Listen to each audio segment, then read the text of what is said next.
ঐক্যবদ্ধ হতে হবে আমাদেরকে। আদেশটা কার? একটু আওয়াজ করবেন। ঐক্যবদ্ধ জীবন যাপন করতে হবে, আদেশটা কার? আমাদের আগে যে সমস্ত জাতিগোষ্ঠী ধ্বংস হয়েছে বিভেদের কারণে হয়েছে। বিশ্বনবী বলেন, বুখারীর বর্ণনা, ফাইন্নামা আহলাকাল্লাযীনা মিন ক্বাবলিকুম কাসরাতু মাসাইলিহিম ওয়া ইখতিলাফুহুম আলা আম্বিয়াইহিম। তোমাদের আগে ইহুদি নাসারারা যারা ধ্বংস হয়েছে, আমার গজবে উপনীত হয়েছে, দুইটা কারণ ছিল।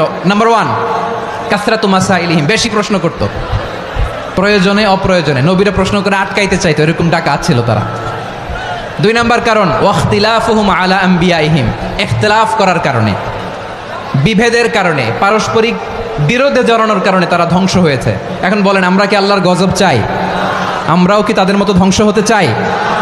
এজন্য আল্লাহ তাআলা সূরা আল ইমরানের 105 নম্বর আয়াতে বললেন, ওয়ালা তাকুনু কাল্লাযীনা তাফাররাকু ওয়াখতালাফু মিন বা'দি মা জাআহুমুল বাইয়িনাত ওয়া উলাইকা লাহুম আযাবুন আযীম। খবরদার, প্রমাণ পাওয়ার পরেও, দলিল নাজিল